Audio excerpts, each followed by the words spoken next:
but recently the routes used then could be active again. A troop-carrying Raputa ship was seen here on May the 18th. Ukraine also assesses Russia will refit transport planes like the one seen on tarmac here again in June at North Korea's Sunan airport.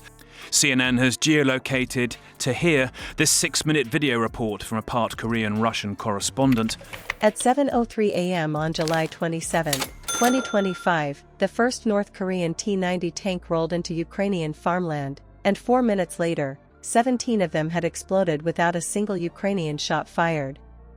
What happened in those 240 seconds turned a $370 million mechanized blitz into a smoking scrapyard? How could a seemingly unstoppable armored wave collapse so instantly, and why did North Korea miscalculate so badly? Stick with us, because the answer isn't raw firepower, it's something much more subtle, and it rewrites what shock and awe means in modern warfare. Before we move on, I'd like to ask you a small favor. If you appreciate this content, please take a second to like this video and subscribe to the channel. Over 98% of you watch the videos without subscribing.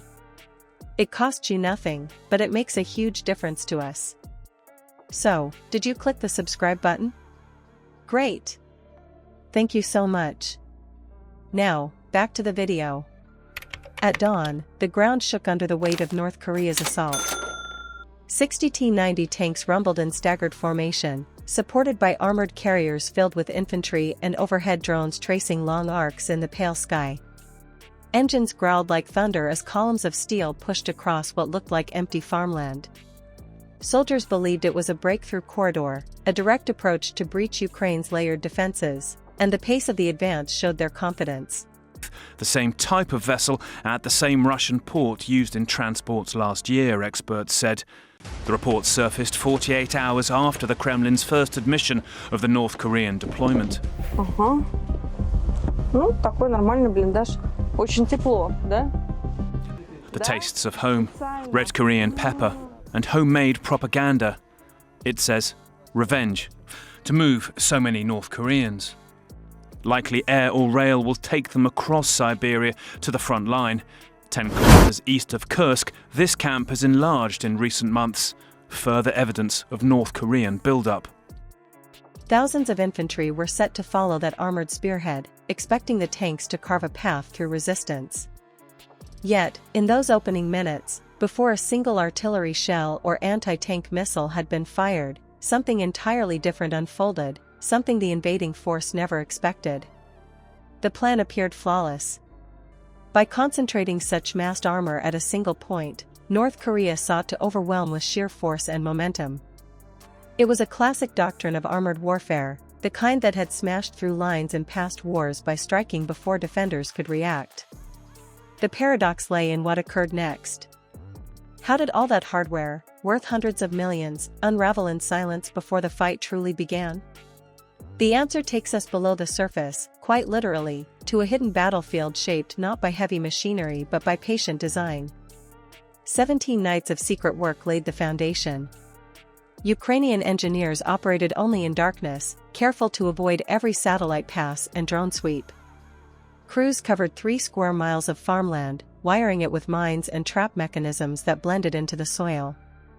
They mapped each step like architects drafting a blueprint, overlapping layers so that no single vehicle would face the exact same trigger. The technology wasn't futuristic, it relied on tested designs. The skill wasn't in the explosives but in the geometry and deception.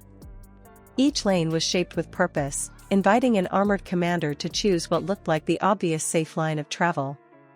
What no invading driver could see was the hidden logic beneath the dirt, channels cut for destruction disguised as empty ground.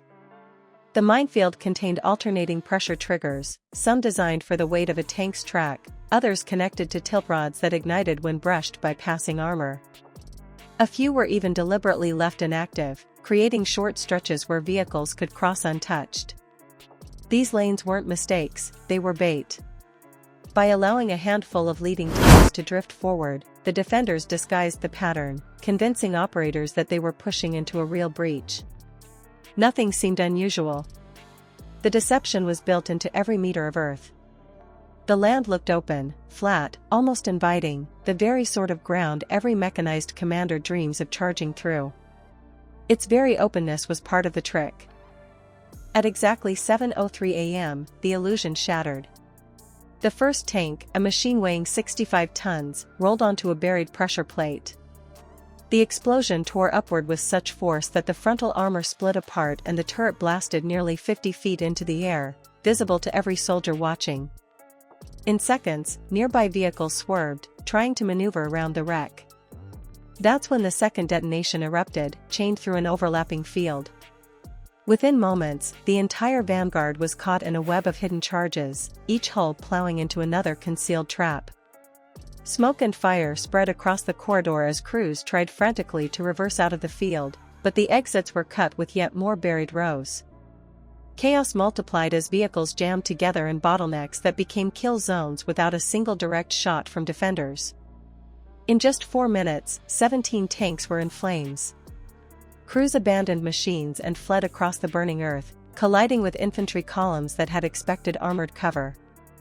Drones circling overhead captured the spectacle of wrecks on fire, but even their operators were slow to register what had happened. It wasn't artillery, it wasn't airstrikes, it wasn't direct combat.